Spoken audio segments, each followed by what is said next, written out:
they had a lot of good open looks. Was that defensive breakdowns, or was that part of the strategy to see if they can make shots? I mean, ultimately, a team like that's going to get some open shots. They have a guy who draws a lot of attention, a couple guys who can draw a lot of attention, and they got a bunch of shooters. So that's the way their offense is designed. You're not going to completely take that away. Like, you have to try to make the shots tough as you can, and hopefully the ones that you can make tough can affect the ones that they get open. But that's the way their team is built. So, you don't – everybody knew they were built that way. Like, you don't just get to the Western Conference Finals not being elite at what you do. And they are elite at what they do. They create open shots, and they knock them down. They missed them last night. We got to do a better job defensively and not giving up so many open ones. But, I mean, that's what they do, and they're good at it.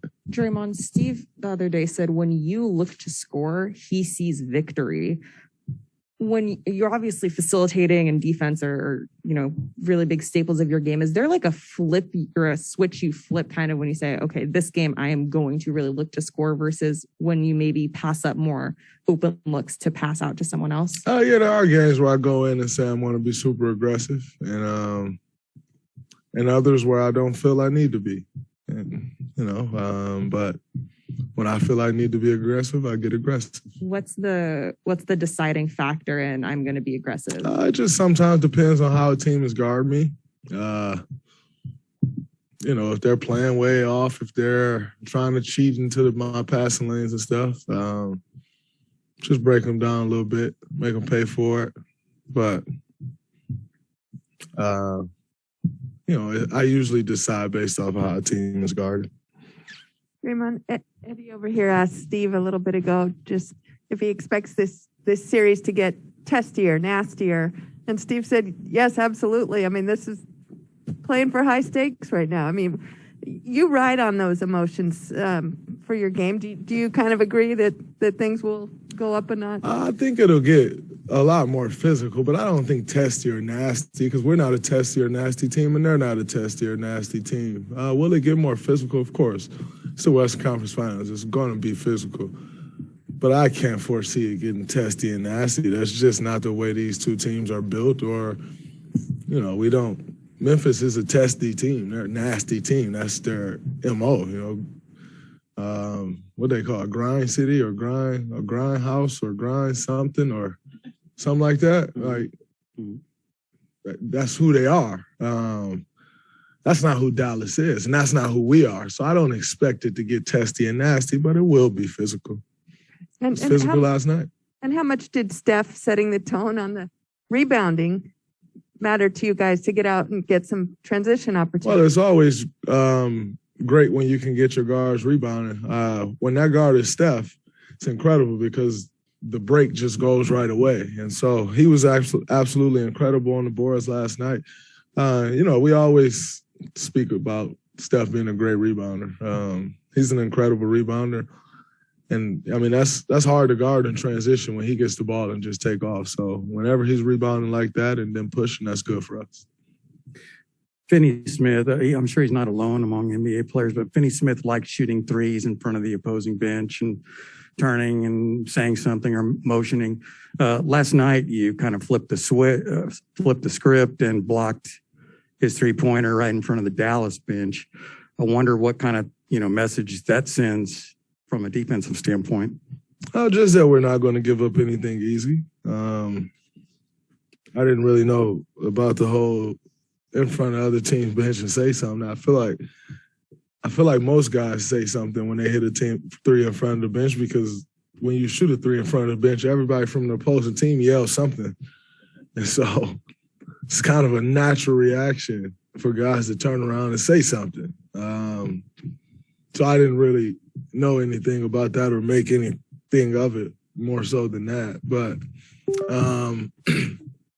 yeah, I mean, I felt really good about that play because I closed a lot of space. And so I was just excited about the play. I didn't really think I was, like, sticking it to them or anything like that. It's just a fun play to make. Draymond, hi. Klay Thompson talked yesterday about, he's still working to get back to pre-injury Klay. And he obviously has overcome 2 very serious injuries and missed significant time. But I'm just curious on what you've thought about him and how far he's come and where he's at, in terms of getting back to 2019. I think he's absolutely amazing. I think from where he's come from January 9th to today is incredible. Being able to compete at this level and do it at, after what he's gone through is amazing. I've been seeing these narratives about Klay Thompson this, Klay Thompson that, and he hasn't hit shots at the rate that he hit shots. But it further shows me how people don't know basketball, because I've been seeing these narratives like Klay's playing bad. And I actually be leaving the game like, man, he's playing really good basketball. And so, yeah, it really just goes to show me how people can only identify if you're making or missing a shot. Because the game he's been playing on the floor and impacting winning has been the same Klay I've always been in battles with in the playoffs. So I think it's pretty funny, the narrative around. And I hope he don't believe that narrative. And it kind of sounds like he does, to say, I'm still working to get back. No, the hell he back. You miss and make shots all the time. I seen him. Y'all remember that shooting slump Klay had where it was ridiculous? I don't even remember what it was, but it was pathetic. And maybe he broke out of it with like 60 or something like that.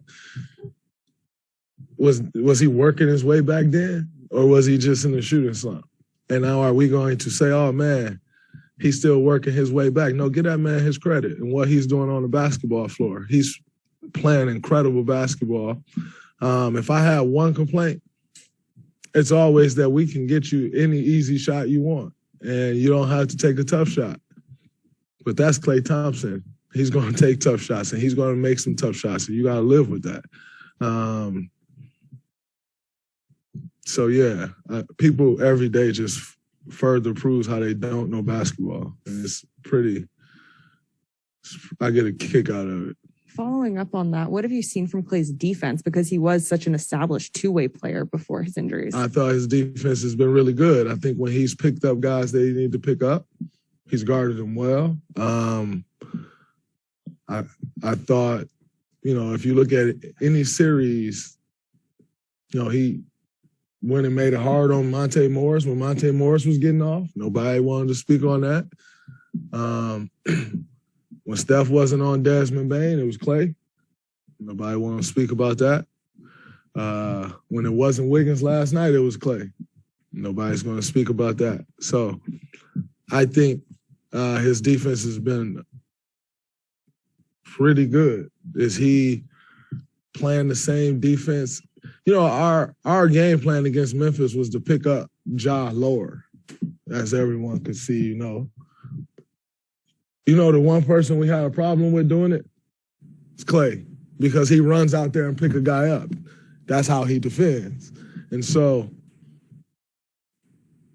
this whole notion, again, maybe I'm watching a different game, but the game I've been watching, he's been defending well, he's been rebounding well, he's been boxing out, he's been doing all the little stuff that non-basketball watchers or readers or analysts or whatever you want to call the people that make this stuff up can't see. And trust and believe, I know people can't see it because apparently I still suck. So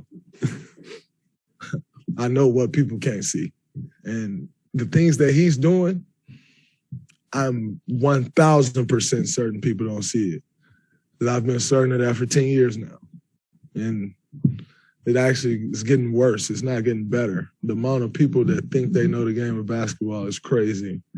And these notions further prove that for me. Which is great because I continue to laugh at it. It's a really good thing. Draymond, you've had an opportunity to see Steve Kerr do this for a long time. But what is it like as a player to watch the chess match between him and opposing coach, whether it's Jason Kidd or anybody else? It's fun to go to battle with him because very rarely does he fail. Very rarely do I go into a game thinking he didn't give us an amazing game plan. And so the confidence that he has around this time of year is incredible. And you feed off it. Like, going in, like, he feels confident about our game plan. And so you feel confident about the game plan. And then you go play hard and you execute it. Incredible. He's been an incredible coach to play for in these situations. Because he prepares including our coaching staff, they prepare us for everything. Like, I can't recall a game that we go into not prepared. It feels a lot like I felt at Michigan State, where there was not going to be a team that came into a game more prepared than us, especially not in the NCAA tournament. And that's how I feel with Steve. Within that space, how do you evaluate what you guys did against Luka, and how does that evolve through the series necessarily? Because they're going to make adjustments. You guys have to as well. Yeah, they'll make adjustments. As everyone does, we have some adjustments that we are making. But I thought, that was a good game plan, and it was great execution. None of it works without the other. You can go execute a garbage game plan, you're going to lose, and you can go not execute a great game plan, and you're going to lose. So neither of them works without the other. I thought the game plan was incredible. I thought Wiggins' relentlessness was great. I thought our help side defense was really good. I thought we put it together for the most part on the defensive end, but it all starts with the game plan. Draymond, given your earlier comment about shots in front of the bench, what's the most clever, repeatable comment either you've made or someone else has made in that situation? Mine ain't so repeatable. Yeah, mine ain't that repeatable. Mine is filled with a bunch of F-bombs and other words that I won't say. So I can't really give you any of mine. What other guys say, I don't really be trying to hear it. Because as soon as somebody turns and say something, I got a lot to say. So I really don't be caring what they say. Because if you turn and you say something, you never hear the end of it. So I don't really care what they say. If you say something, you got to stand on that forever. So I don't know what they say. All right, Draymond, random question. In the playoffs, the emotions get heightened, obviously, off the court and especially off the court, maybe. What do you do to get away from that, to kind of chill out, whatever you want to call it, distance yourself? I don't get away from it. I live that every day of the playoffs. So after the playoffs, I'll be exhausted and emotionally and mentally drained, even more so than physically, because I don't try to get away from it. I may take a day every blue moon in the playoffs to try to say, all right, I'm getting away from it. But you got to live this. You got to feel it. You got to breathe it. Like, you can't get away from this. If you get away from this during the playoffs, you're losing your mojo. Like, you're not going to win if you're trying to get away from this. This is everything you got have to go into this if you're trying to win a championship. So I don't really get away from it, and my family feel that, my friends feel that, everybody around me feel that. I don't get away from it. What am I trying to get away from? A championship? It's enough guys running away from that. I don't need to join that group. I live and breathe that stress every day, all day. Like, I don't go home right now after this and feel like, oh man, I'm free. Like, nah, I'm doing something to prepare for tomorrow all day till I go to bed. Because that's how you have to win championships. You got to stay in it. If you can't stay in it, you don't deserve to win. You won't win. Because if you're not in it, somebody working to win it. So you'll lose. And I don't like to lose. So I stay in it the whole time till I'm out, or we win or lose. You got to stay in it. I stay in it. That's just how I operate. I don't know how everybody else operates. That energizes you, I suppose. 100%. Everybody watching. My mom calling me. I'm sorry. Mom, I'm doing an interview. Oh, okay. Well, real quick, he died. All right, Ma, they can hear you. Oh, okay. All right, I'm going to call you back. All right. All right.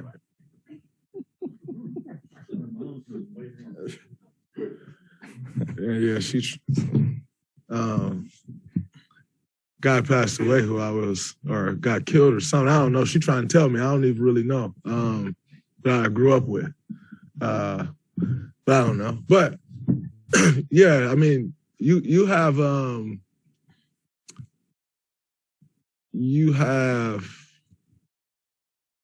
everybody who plays basketball watching. You see all the tweets during the games from players, and like I know I was doing it the last 2 years, so I know you see it. Like players tweeting and like everybody's locked in and watching the game. Like there's no better feeling than that. Like as a player, you know everybody watching you. You got to embrace that. Like so. For me, why would I want to step outside that? Once I step outside, we go back to game one of the regular season, which is boring. So I don't need to step outside of it. Like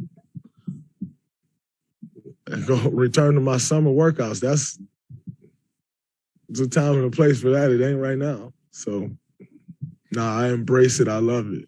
It's nothing like it.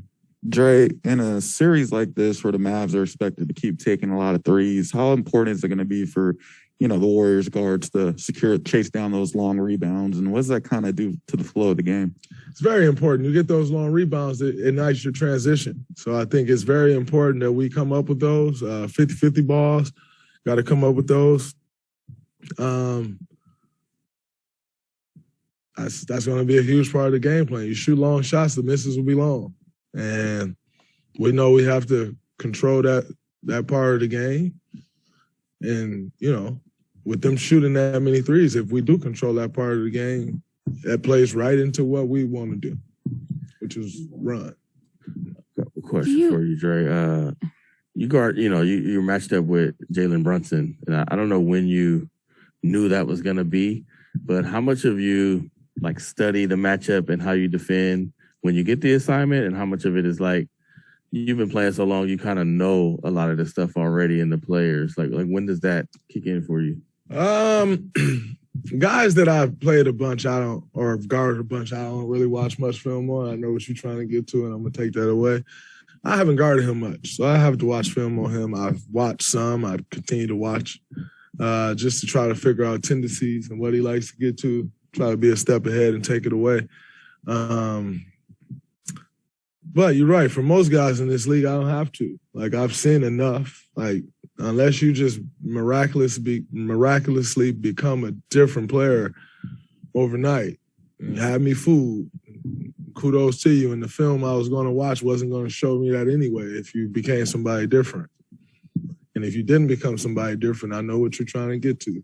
And I don't need to watch much. Jalen Brunson is a little different. I haven't had to guard him much, but for most of these guys, you need to watch a ton of film.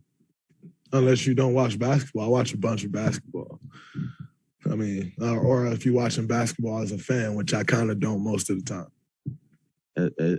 You were talking about everybody's watching. And I remember 7 years ago when you were getting to this stage, it was like Barkley, it was like jump shooting teams can't win. And he was like the villain. And then he comes here last Chuck finally won something. And they're going. Y'all saw that? He won Black Masters. Everybody see that last night?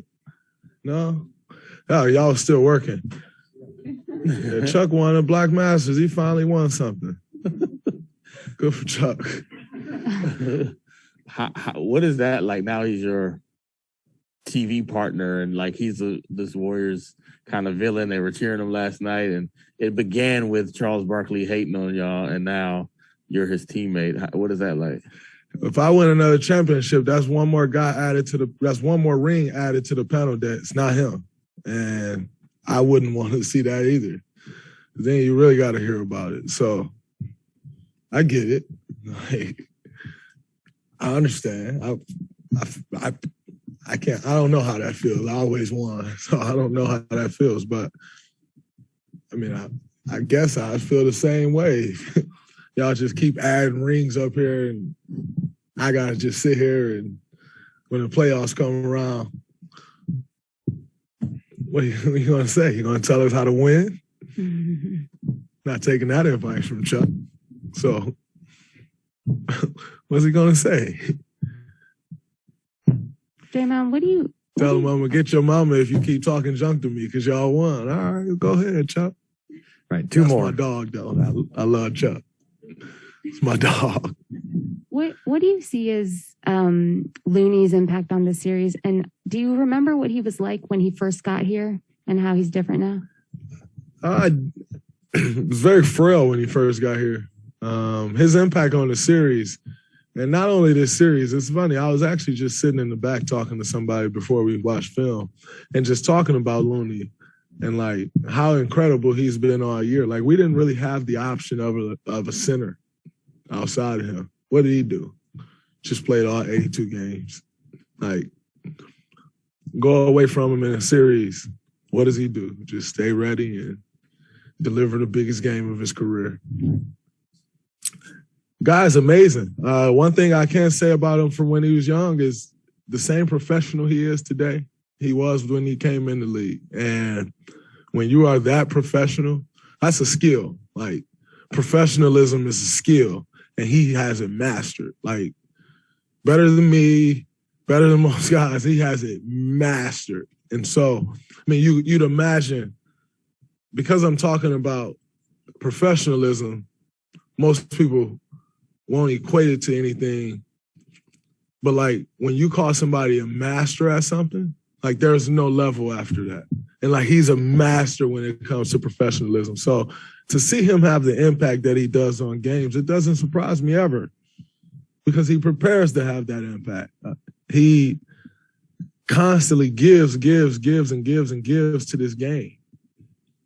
You give to this game, you're going to have success. I don't know anyone that just gives, and they don't have some type of success.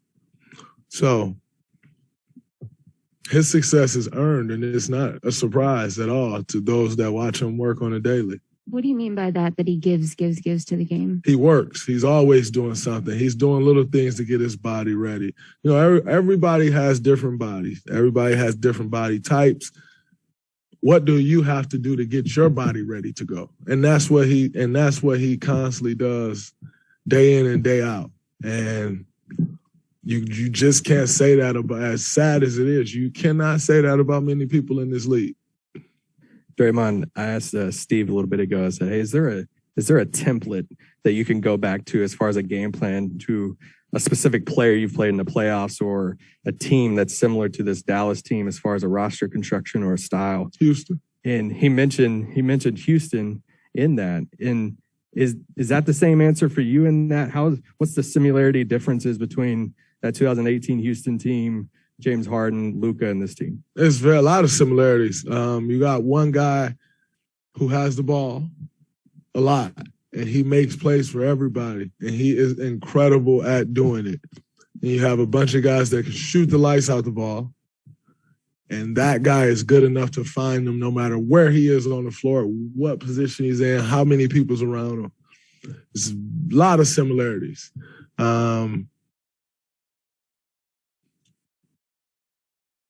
Yeah, I mean, they're definitely similar. I think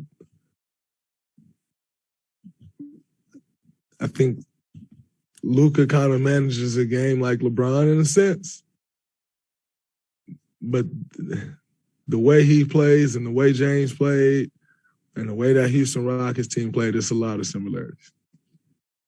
Great. Thank you. Appreciate that, sir.